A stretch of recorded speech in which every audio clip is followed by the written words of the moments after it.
Alex Herring asks, is the new Xbox good? Well, let's open up that can of worms. Oh, get it? I don't, because I don't know if what I've seen is real. It's real. It's real. Okay, so I saw a tweet from a friend of mine that works at Microsoft. Yep. And I saw a picture. Yep. And he said it was a new Xbox. Yep. And I was like, there's no way.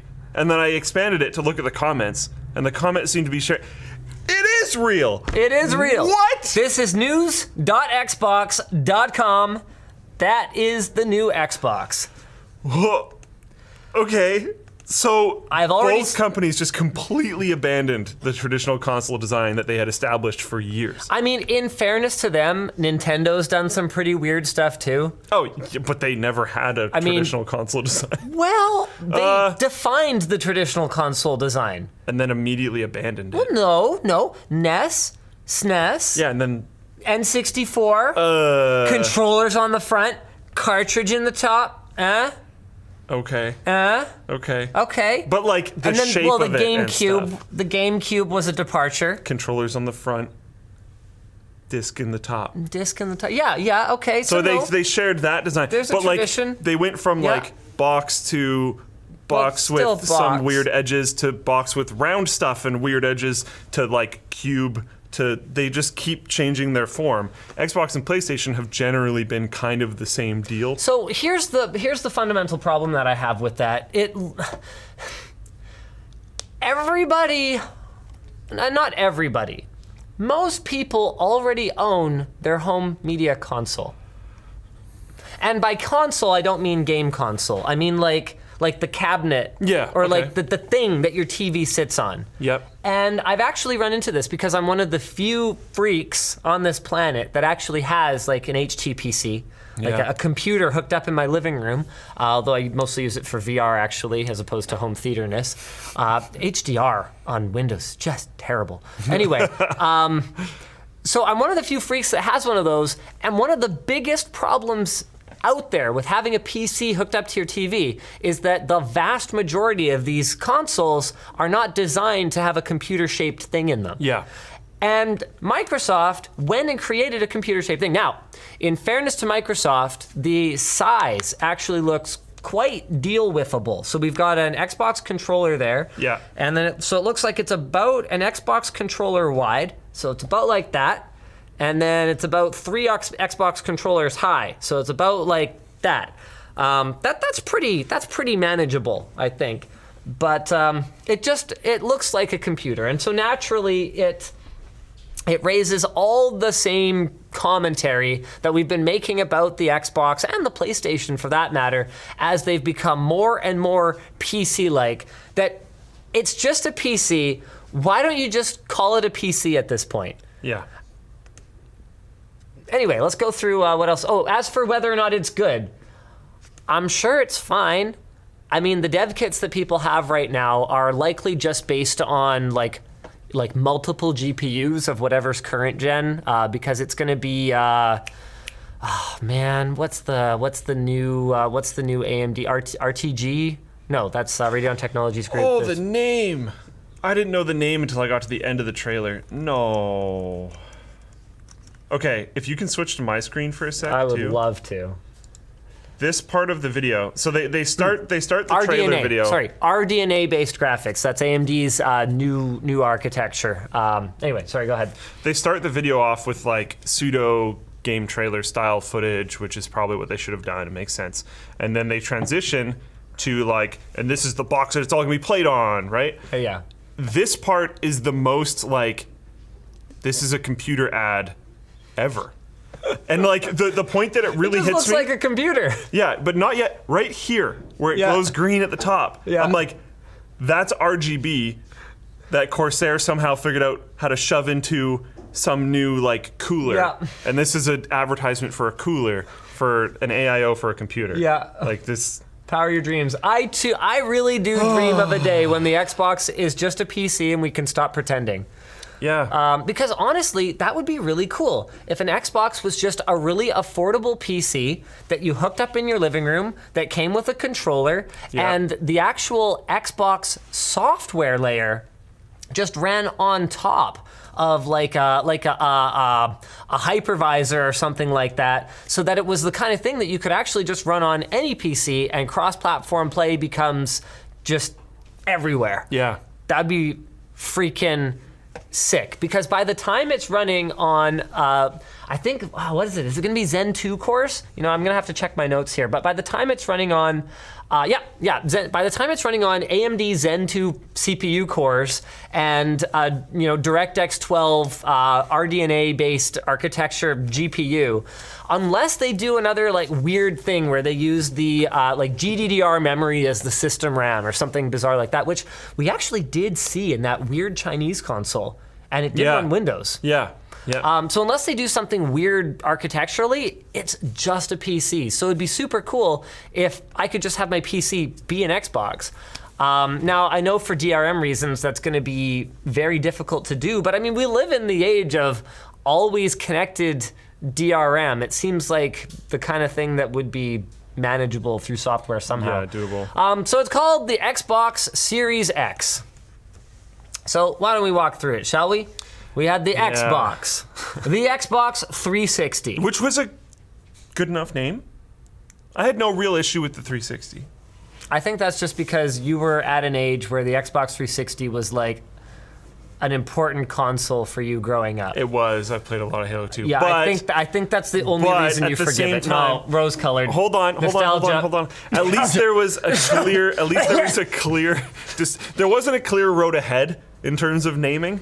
I remember at the time people thought it might be like 720 or whatever. Well, no, I know. Oh, it could ahead have from 360. From 360, yeah. Yeah, that's because they backed themselves into a corner, ironically. You name it after a circle, you back yourself into a corner. Dude, the amount of jokes about like, I'm going to do a 180 when I see the 360 and all this, there was so many. But yeah, I didn't mind it too much. It didn't make a lot of sense on its own right, but there was a clear distinction between it and the previous one. And then it went sharply down. Then we went Xbox One. But like, I don't think they had anywhere logical to really go, because calling it a 720 would be silly too. I don't know. What do you do after that? Well, if you're Intel, you call it the Xbox 10,907K S edition. Well, the i9. Remember, you got to do individual digits. Yeah. Yeah, but so we went to Xbox One after that. Yep, and then they were all kind of part of the same generation. One S, one X. Yeah, and then those two were actually more like the same generation, but that was like a half gen, you know? And like X is I don't know. Like they're like surprisingly, the one originally is surprisingly different from the One X. Yeah, and the S is they're more actually of just kind like of different beasts. like a die shrunk one-ish, but then has a Blu-ray drive, so it's like that's pretty sweet. It's like a decent amount of differentiation, more than what I would normally expect from like, oh, you get the PlayStation, then you get the PlayStation Slim. Yeah. Like it's a little bit different than that. So, and now we have the Series X. Which is like, okay, so here is my thought on that. And I actually don't know. Oh yeah, here we go. So here's my thought on that. It comes down to this backwards compatible messaging. So this is a quote. You can expect your gaming legacy, thousands of your favorite games across 4 generations of gaming, all your Xbox One gaming accessories, and services like Xbox Game Pass to be available when you power on your Xbox Series X in holiday 2020. It's cool the controllers work. So that's why they're calling it Xbox Series X, because they are acknowledging that architecturally they are the same damn thing, so there is no reason whatsoever to not just run those older games on the new one rather than locking down backwards and forwards compatibility. So this That's is like cool. Overwatch 2 Hardware Edition. Yeah. Where like you can do kind of the same thing, sort of. Left 4 Dead 2 Yeah. new console edition. Don't worry, we got all the same maps, all the same characters, all the same guns. There's just more maps and characters and guns. Yeah. And it runs, well, whatever. Don't worry about it. It runs better. So this has the potential to be incredibly game-changing. in that the game doesn't change because it's the same. You could play the same game. Right. Okay, doesn't matter. Yeah. So let's talk about the performance that people. Oh, actually, hold on. Let's walk through the look first. So it basically looks like a Corsair One. I was going to say the one of the reasons why I called out Corsair was it looks like a Corsair One. Supports vertical and horizontal orientation, but looking at it, I think it's pretty obvious that you're an idiot if you put it on the side. Isn't the logo going to be wrong? You have a logo be going the wrong way, unless okay. Phil, if you're watching, okay, here's an idea, free of charge, magnetic logo, okay? It's been done before. Yeah. But Do it. PCs have been made before too. Yeah. So Yeah, I know, right? be all right. Okay, so it exhausts heat out the top. There's a green light visible. Would love it if it's RGB. I doubt it. I doubt it. It's almost it. certainly just green. Yep. About as wide as a controller, blah, blah, blah, blah. Has a disk drive. Has a disk drive, but is ready for Microsoft's streaming service. And whether you guys like it or not, whether the hardcores like it or not, streaming is absolutely the way forward for gaming. Not the way better, the way forward, because that's just how it's going to be. And I think we've talked about this on the WAN show before. There are going to be game experiences that would have been impossible if you had to synchronize all the data between the multiple players from remote clients.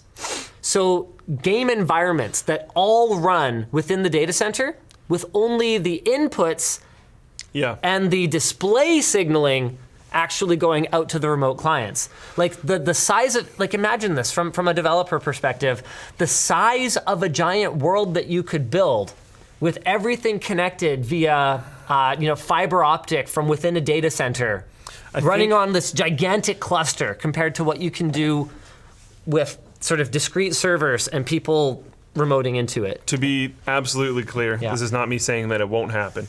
I think it will take an extreme amount of time before we get there. Absolutely. Absolutely. Because it's not only is the entire industry going to have to accept this, and that's going to take a while. It's going to change game development fundamentally. And then people are going to have to figure out how to even do that. Because that's going to be a completely different... But you always follow the scent of the money. Oh yeah, no, And the money, so much like Netflix, I don't think anybody saw, back when Netflix was just doing like DVD rentals through the mail. Blockbuster sure did. I don't think anybody, It's actually a fascinating story, because it's not just that they just buried Blockbuster, it's that they tried to sell themselves to Blockbuster, and Blockbuster said no. You should look up the history of Netflix and Blockbuster. It's very interesting. So I don't think anybody saw Netflix coming as a creator of iconic, the new Martin Scorsese film, truly flagship grade content. Wait, sorry, what? Netflix is making this stuff? They're backing this stuff? They have the money for that? Anyone who has the money is going to try to create exclusive experiences. So as soon as you've got people subscribing to these streaming services, just playing traditional games that could have just as easily been played with a disk and a drive or a file downloaded to an SSD or whatever the case may be, as soon as that happens, you've got that recurring revenue, and they're going to try and find a way to hold on to that recurring revenue, and the way to do it is to create unique experiences. Speaking of unique experiences, there's this super cool VR thing that's coming to Vancouver. We got to talk about it later. Okay. We got to go play. Awesome. Have you heard about it? No. Okay, it's But room I'm down. scale. It's dope. Oh. Looks dope anyway. Nice. Talk about it later. Okay. For now, though, playing games locally, you'll have 4 times the processing power of the Xbox One X in the most quiet and efficient way. They're expecting 4K at 60 FPS with the possibility of up to 120 FPS. A lot of people get confused, I think, when they see console specs. They'll see them say things like HDMI 2.1 up to 8K, and then things like up to 120 FPS. Nobody's talking about 120 FPS at 8K. That's either or. That's like this one, but not this, or this, but not this, to be very, very clear. I think some games could run at 4K, 120 FPS, but we're talking about... if you play Snake, yeah, you could probably do 8K 120. Well, okay.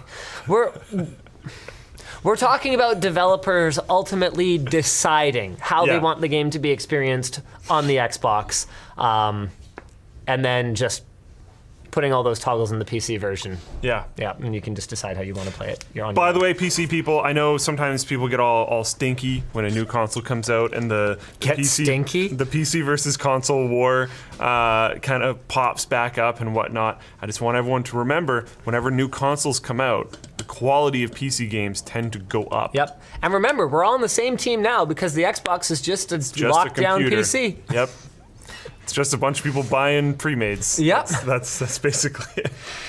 All right, so custom designed Zen 2 AMD CPU, hardware accelerated ray tracing, although we mostly knew that was coming on AMD's upcoming products. Yep. Support for variable refresh rate, although the Xbox already had that in the form of FreeSync, which a lot of people think FreeSync is like this open standard that AMD developed and is open. It's not open. So FreeSync is AMD's branding for the adaptive sync open standard on DisplayPort. Yeah. AMD's implementation of adaptive sync on HDMI is proprietary. So actually, I actually was not aware of that. When a TV supports FreeSync, I guarantee it's over HDMI because TVs don't have DisplayPort ports. So when a TV supports FreeSync, it's actually like kind of bastardizing the HDMI input to accept this proprietary protocol that AMD has actually developed. Interesting. So now you know. Yeah. Yeah, so that's why it took NVIDIA so long to support variable refresh rate on TVs. One, I think they were kind of doing their own thing with the whole BFGD thing and the G-Sync modules, so that's definitely one side of it. How well do you think that's done for them? Sorry to derail you right now. I think overall, BFGDs. G-Sync has been spectacular. BFGDs, terrible. Yes. Yeah, I thought so. The timing was terrible. If they had actually launched BFGDs, so that's NVIDIA's 65-inch, like 1,000 nit peak brightness HDR, 144 hertz 4K gaming display, super cool technology. If they had actually launched that thing, around these, when they, not even that, like when they announced it. Oh, okay. If that had been a launch, guys, it's going to be on the shelf next month. They would have sold a ton of them because the TV industry was still sitting on its butt, trying to figure out having decent input LED, let alone, high refresh rates at 4K. Yeah. But now that HDMI 2.1 is being rolled out into like TVs that you can buy on the shelf for $2,000 right now, whew, that's rough. Especially, man, the LG OLEDs that support G-Sync. They do up to 4K 120 hertz. G-Sync down to, I believe it's 40 hertz is the minimum of the refresh window. So technically, a BFGD will go lower. Okay. And G-Sync will still function all the way down to 0. It'll like interpolate frames and stuff. Like the module does have a function, but as long as you've got a decent computer hooked up to it and you're like somewhat optimizing your in-game settings. If you're spending that much on a screen, you should probably be able to run over 40 FPS. Exactly. The OLED experience, so good. I've got a video coming. Pun definitely intended. I replaced the BFGD in my living room. Talk about the experience of going OLED with G-Sync. It's freaking awesome. Spoiler alert. Love it. The Xbox, aside from having automatic low latency mode, where it tells the TV, hey, you, switch over to game mode so that the latency doesn't suck. Because even on the latest OLEDs, it goes from in the neighborhood of 100 milliseconds, which is freaking brutal, down to 12 in game mode. Yeah, and that's 12, really not bad. 12 is incredible. That's at 60 hertz. Yeah. So they're actually doing that by I forget. It's a different input buffering mode. So it's not a full frame. It's like line-based or something. So they actually have it down to less than one frame. Oh, that's crazy. It's really cool. But in addition to that, they've got this latency improvement thing. Dynamic latency input, which will actually make the player's inputs synchronize with the rendering chain so that it's going in at the most timely possible moment. Cool. Which is sick. That's actually pretty sweet. I mean, you're still on like a wireless controller, so... Depends how well they do the wireless. Yeah, but... I don't know how well they're doing it, but, Don't quote me on this, but I thought the Xbox One was Bluetooth. I don't think it was. I think it can be. I think that's where I'm getting confused. Okay. I believe it can be either Bluetooth or another one. Correct me in the chat if I'm wrong, though, guys. I think all right. at the very least it had something else going on, or it was like a custom implementation or something, but I remember something weird going on there. It's going to have an SSD to quote unquote virtually eliminate load times. Thank goodness. This thing actually sounds kind of awesome. Variable rate shading, which is super sick. So that's part of the way that they're going to be able to game at 4K, like reasonably, or maybe even, who knows, maybe 8K 60?